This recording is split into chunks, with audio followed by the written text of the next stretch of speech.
Well, howdy there, Internet people. It's Bo again. So, today we are going to talk about Trump and his plan for Ukraine and some nuclear stuff that also deals with Ukraine.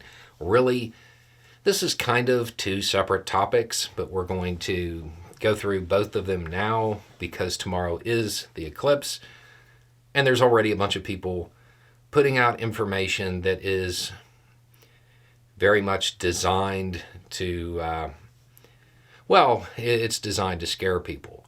And something occurred that will certainly help them promote that. So we'll go through that part first. It deals with the nuclear power plant that is in Ukraine. I'm going to read the important part of the statement first.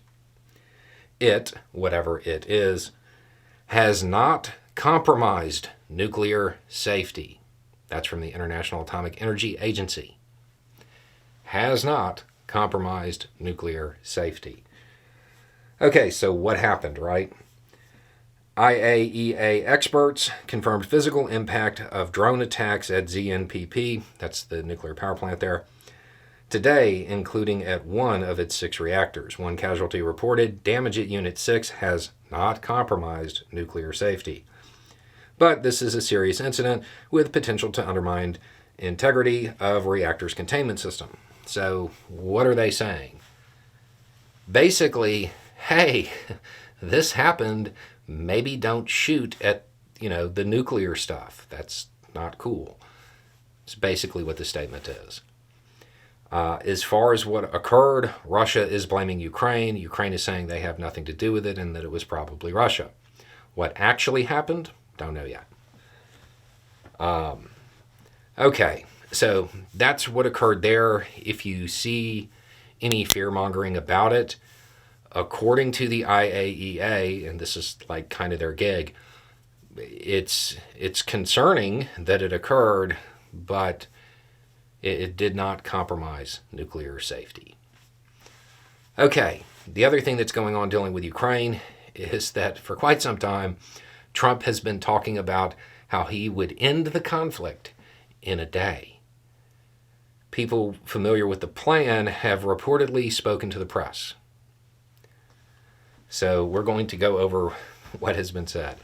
His plan is to put pressure on Ukraine to cede territory to Russia. That's the plan. Now, there's a bunch of obvious commentary that we're going to run through real quick, but I have a whole other question that it probably isn't going to be brought up right away. Yes, his grandmaster strategy is for Ukraine to surrender. Yes, this is another example of Trump bending the knee to capitalist oligarchs in Russia, just like he did with the Kerch Strait incident, so on and so forth. Yep, it's that too. Everything that you're going to say as far as commentary related to Trump, yeah, it probably fits. But there's a foreign policy question that I have to ask. You're going to pressure Ukraine? How? What are you going to do? Threaten to cut off aid? Remember, Republicans in the House kind of already did that? Well, what pressure does Trump believe that he has? Let's be clear on something. The territory that he is talking about pressuring them to cede, they were literally invaded over. I don't know what pressure Trump thinks that he has that he can bring to bear that is more than a literal invasion. Unless Trump plans on using military force to get them to comply with this, I don't really know that his charming personality is up to the task here.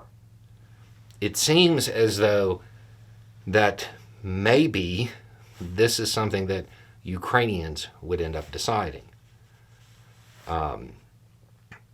From a foreign policy standpoint, it seems very unlikely that Trump's super secret master plan to end the fighting in a day would do anything other than get him laughed at by the Ukrainians he proposed it to. Just saying. That those determinations will be made in Ukraine, not in D.C. As far as the leverage that he has, cutting off assistance, all of that stuff, he's his party's already doing that. There's nothing there for him to use. And because of his previous administration and attitude towards NATO, Europe is already trying to figure out how to Trump-proof NATO, and would probably step up to fill any gaps left by him, because Ukraine is important to European security. So the short version is, yeah, all the commentary you're going to hear about this plan, sure, but even without that commentary, I don't know how he would plan to pull it off. Hey, yeah, all that sounds great, but I need a favor. Give Russia land? Like, I don't see how this is going to work. So there's two stories for you. Again, at time of filming, the people who are very much responsible for determining things, it did not jeopardize nuclear safety. So that's the important part, as that commentary will probably just run amok tomorrow. And then you have another example of the stable genius promoting a very well thought out foreign policy initiative. Anyway, it's just a thought. Y'all have a good day.